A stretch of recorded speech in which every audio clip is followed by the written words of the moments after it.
Hello and welcome back to season 3 of the Dhairya Mohla podcast. This is episode 2. If you are new here, I'm Dhairya, a counseling psychologist, human potential coach for young adults, and someone deeply curious about people and the stories that they carry. This season is all about conversations that help us understand ourselves a little better. Today's guest is someone I've known since my master's in psychology. She's a psychologist, deeply interested in philosophy, identity, and the psychology of the self. Welcome, Prerna. Before we get into today's topic, if someone asked you who is Prerna, what will you say? Well, you have already mentioned a lot about me. I have just completed my master's in psychology from Delhi University. Yeah, I can call myself a psychologist now. I have cleared national level exams like UGC and GATE. Apart from these, I'm a person who is just very curious and uh, interested in learning about myself, understanding about myself, and I have been deeply interested in Indian psychology, Indian knowledge systems, and philosophy, as I think they answer the questions about mind and consciousness better, and they also overcome the limitations of Western psychology. Apart from that, I love to spend time in nature. I love to admire. I love to observe, and yes, learn and question about life. Remain fascinated about life. Great. That's such an interesting answer. And today's conversation begins with a question that I think many of us have asked ourselves at some point. So, recently in a counseling session, one of my clients said that they feel empty. And today, like the opportunities are such that we've never had more opportunities, more information, and more ways of staying connected. Yet, so many young adults say things like, I don't know why, but I just feel stuck, or, something feels missing. And I don't think there's one right answer to address these questions. And that's exactly why I wanted to have this conversation with you and delve deeper into these things. So, as Prerna has already said, she's someone who spends a lot of time, observing people, nature, and asking deeper questions about life. And I'm really looking forward to hearing your perspective, Prerna. So, let's begin with something, simple. If you had to describe today's generation in 3 words, what would they be and why those three?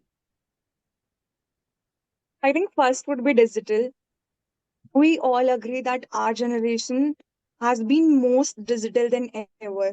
इतना social media का interaction, इतना AI का interaction कभी भी नहीं हुआ था. And this gap we can very clearly see. This generation is very digital.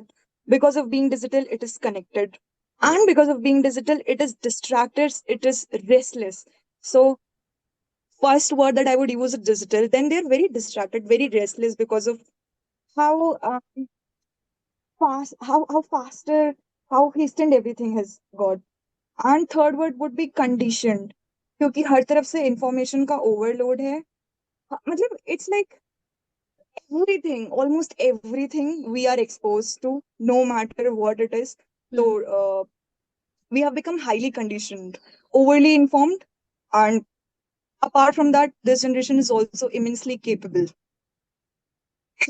That's Yeah. very that's a dangerous combination, I believe, that we are Yeah, immensely indeed. capable, and exactly as you said, we are immensely capable, but Yes. because of the conditioning, because of the distractions, we are not able to, reach that potential that we have. And I love that perspective, and it Yeah. also makes me wonder whether, beneath all the different goals and ambitions that this generation is pursuing, maybe we are actually searching for the same thing, and everyone, same seems to be chasing something or the other these days.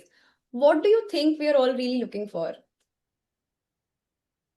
Chasing has also um come from conditioning. It's like society has taught us that you have to chase something. Maybe if we were not taught that we have to go behind something, we have to pursue something, we have to look for something, we would not be doing it. So this behavior of chasing, this tendency of going behind something and continuously running after success, wealth, or relationships, or fulfillment in any kind of thing, this is um, a conditioned tendency. I don't think it is a tendency that is intrinsic in us, that is something which is our actual nature. It has been taught to us. So maybe if one is able to inquire enough, explore enough, and sit with this tendency, question it, then we'll be able to realize that this is not something which our true nature is. It comes from outside influences. True. And I feel because, yeah, you were saying something? No. Yeah, please continue. Yeah, I said, maybe because as you said that all this comes from the outside, it's not intrinsic. Maybe that's why so many people, so many young adults struggle to put their feelings into words because it's not intrinsic. They don't really know what is happening to them. And you'll often, hear them say that nothing is wrong, but I don't still feel okay. Right? Yeah. And what do you think that feeling is trying to tell us, that feeling of emptiness? I think first of all, it's a very doomed situation, and we're bound to feel lost if we are not feeling okay and we're ourselves not able to clearly tell, "See, what is it that is not making me feel okay?" Hmm. I'm going behind something else. I'm looking after things. I'm doing things, but I'm not able to understand कि मेरे अंदर अगर कुछ हो रहा है, मुझे कुछ महसूस हो रहा है, or if I'm feeling sad, if I'm feeling lonely, what is it because of? What is underlying beneath it? First of all, we are not able to see it. We are not able to understand it. So it's a very lost situation that we are in. Yes. Then, this feeling of emptiness is what it is trying to convey to us is that internally we actually are empty. So we will feel like that. There is this concept of anatta in Buddhism. Hmm. Hmm. So anatta means that the self ultimately is empty. There is no self. Hmm. Everything that you experience right now, Hmm. it's actually an accumulation, is actually something that is acquired from the outside environment in various ways. Hmm. So internally, you are empty. You just need to maybe sit with it, question it more. I don't think someone else would be able to answer it better for us. We have to sit with this feeling with ourselves, and then we'll be able to discover whether there is really emptiness and what should we do about that emptiness. How can we make ourselves feel fulfilled? Right. And that's so true. And I feel like, as you said, that we'll have to sit with that emptiness in order to understand what Yeah. exactly that's Why are trying we to so afraid of emptiness? Who taught us to be afraid of emptiness? conditioning. As you said, Yeah.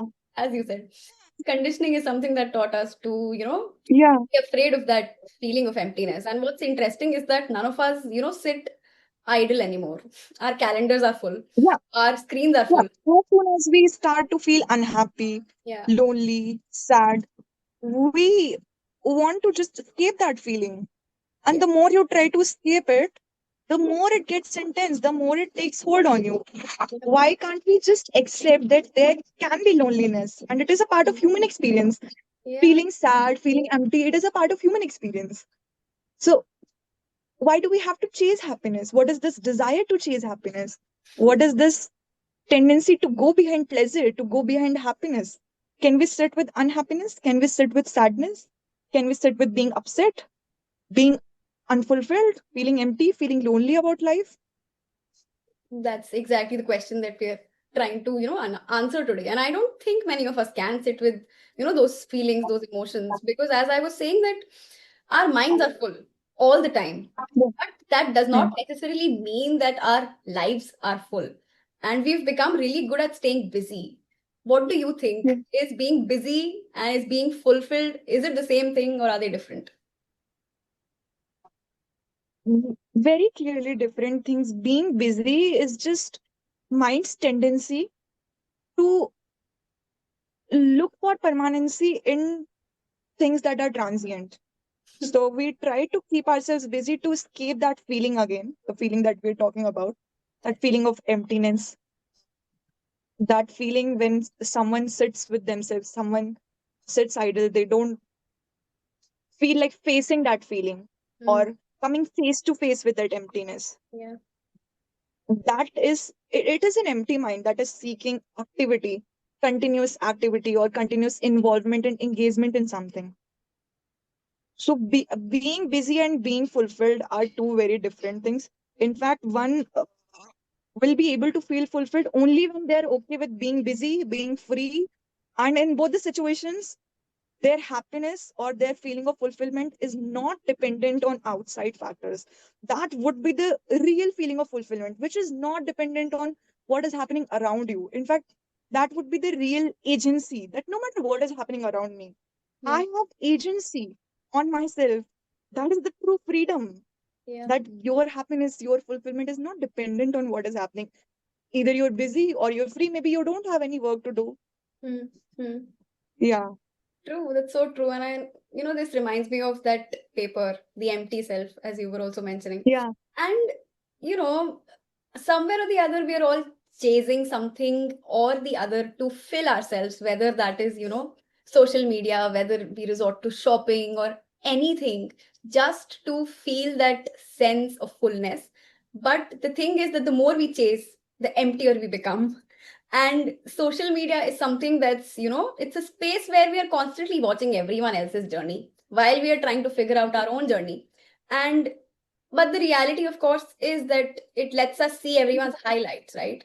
Everyone will post their high moments. And how do you think that is changing the way that we see ourselves and our own lives? I think how social media portrays people's life in front of us distorts the reality, distorts what their life actually is like. And secondly, it sets unrealistic standards, totally unrealistic standards for how our life should be, for how happiness should look like, success should look like, uh, our daily life should look like, or our relationship should look like. So someone is only sharing a segment of their life whenever they're feeling happy, a moment when they are joyful. Yeah. Maybe that smile, that laughter, that moment of joy is not even real. But Hmm. you see it and you think that, okay, this person is happy all the time. This is how this person's life is. What am I doing? Why am I sad? Why am I upset? Why am I not that happy? True. So this is first thing that social media is doing. And then secondly, they're setting so unrealistic expectations of, even for relationships. You must have seen ki ye red flag, green flag, princess treatment for girls, bare minimum. Yeah. ये सब कहाँ से आया है? Conditioning From again, social like you media. said. Yeah, yeah. And वो, there is this word echo chamber. Hmm. So whatever content preferences we have, उसके Hmm. according हमारी conditioning और एक तरीके से reinforcement हमारी conditioning की और होती रहती है That. social media के through. True. True.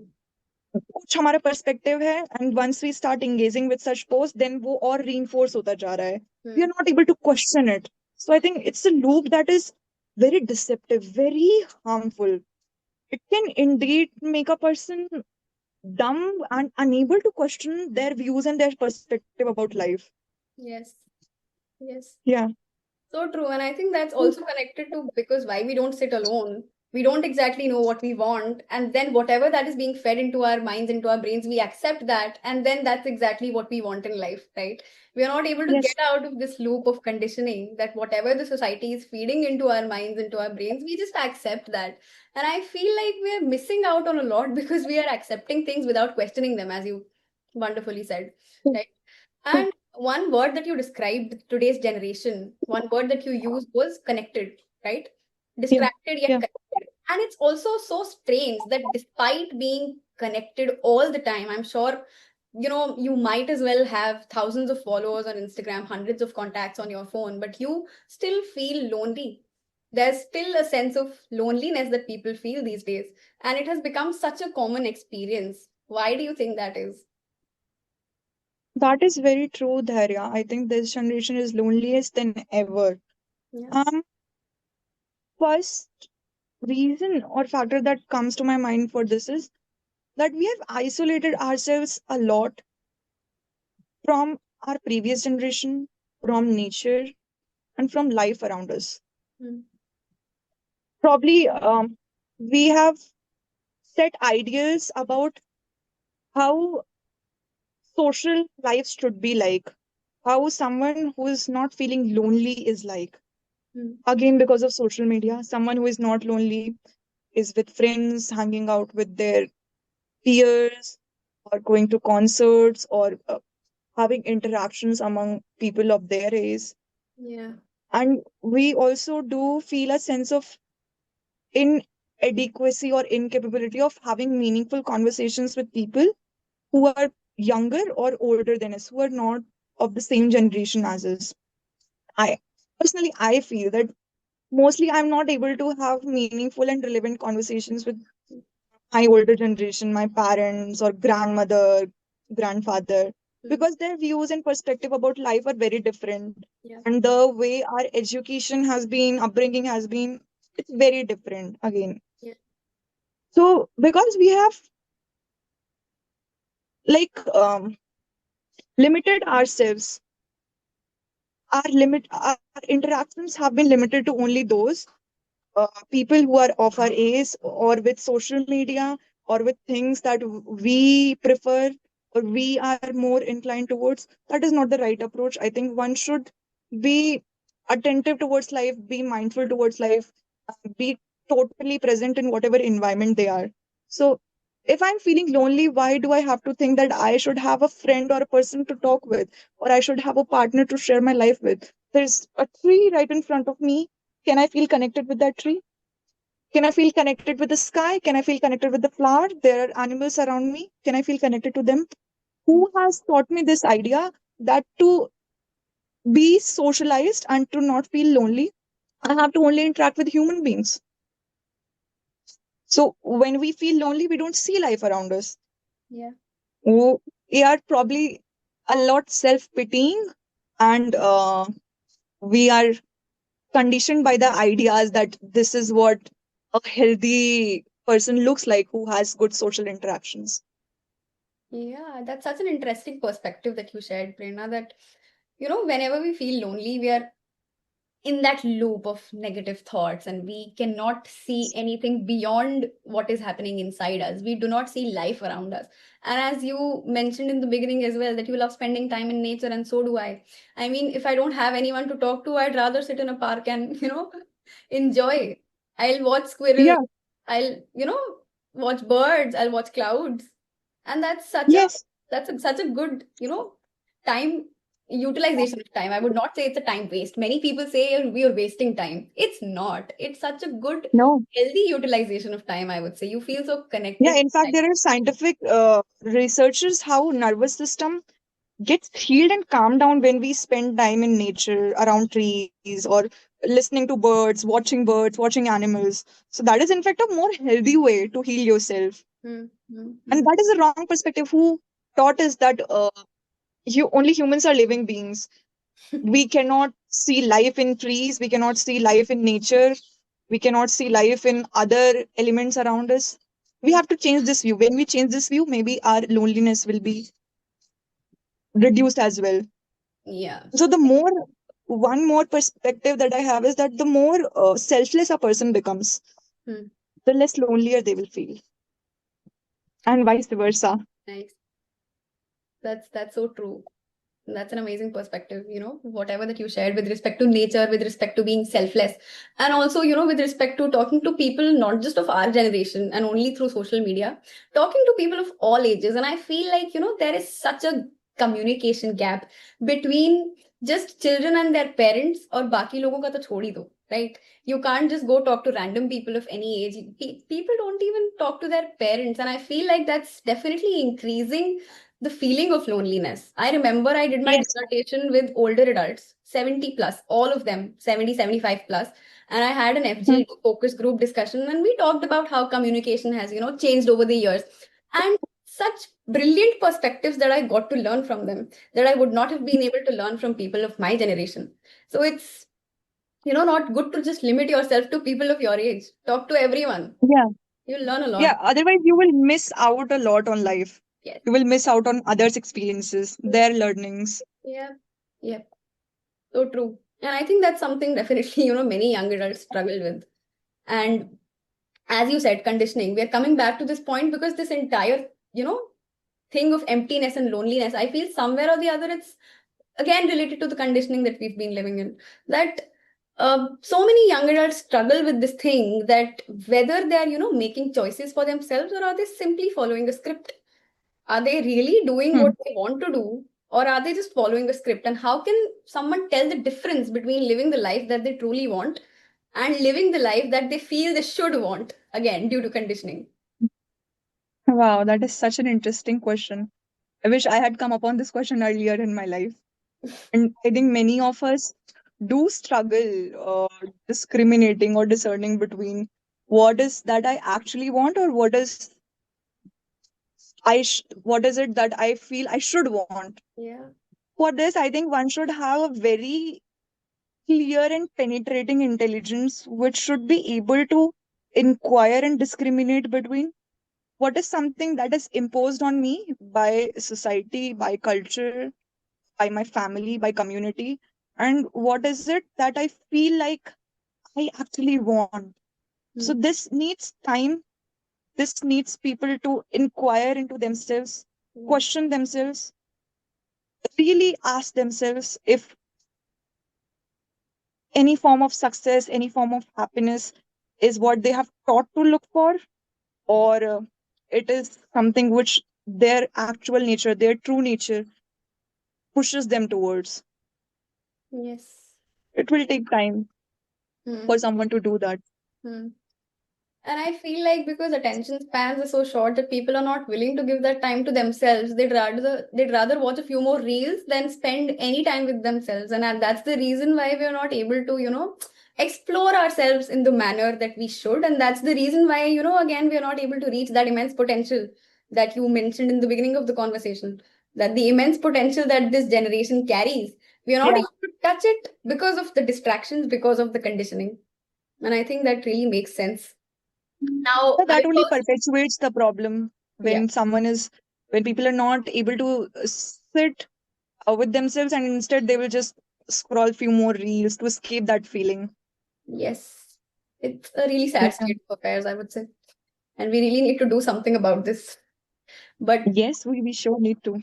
yeah, and I'm curious about your journey as well, right? Because our understanding of life keeps evolving, and you are someone who has been into, reading a lot about Indian psychology, philosophy. You've had many certain, experiences. And what do you think? What is one belief about success, happiness, or any aspect of life that you have changed your mind about over the years? This understanding, in fact, I have also not completely assimilated in my life, and it has really took time to come to this understanding. But the best way to live life and decide about success, happiness, career, or other aspects would be to have no belief at all. Reject all beliefs, Hmm. because none of the beliefs are yours. No belief that you hold is actually yours. It is given by somebody else. When you go into the root of it, it is not yours. Somebody else taught you. So, first of all, reject everything that is not yours. Hmm. Reject all the beliefs. Yeah. Have trust, have faith that you are capable of dealing with life no matter what the situation is. If you are mindful, if you are present, and if you're aware in that very moment. Hmm. Right now, if anything happens, a Hmm. threat comes to me, I don't have to believe. I don't need a belief that, oh, I should respond to threat in this manner.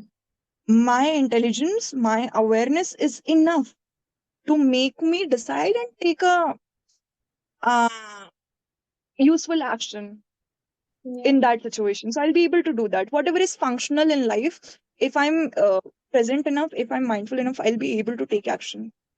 Yeah. Beliefs only uh, make the situation worse and make you take decisions that you may regret later. Hmm. Hmm. Yeah, so one should rather reject them than Yeah. having any kind of belief. So It's a true. very radical perspective, though.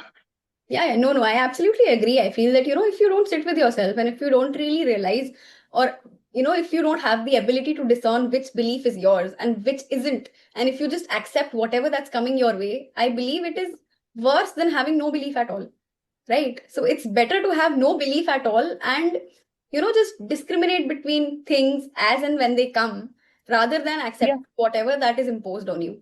So I feel that's a yeah, brilliant, it's not a easy journey. It's a very tough road when you will definitely. question everything about you, question everything about the opinions and ideals you hold. Hmm. The world will feel like shattering. So true. So it's very difficult, but that is the right way, I guess. It is, and this has been such a thoughtful conversation. And I hope everyone listening found at least one idea that made them pause and reflect on whatever that we are doing. And before we wrap up, one last question, Prerna. If every young adult listening could take away just one thought from this conversation, what would that be? Awaken your own intelligence, reject all forms of authorities, all forms of dogmas, opinions, ideals, doctrines, religion, politics, everything. Start from the beginning, question everything, examine everything, inquire everything. You have the ability to discern and very rightly distinguish between what is correct, what is not correct. You'll be able to do that yourself. Don't rely on anyone, no matter who it is. Hmm. That is when the real revolution will start. And that revolution, which will come into you, which will happen within you, will change the world for the better as well. That's so true.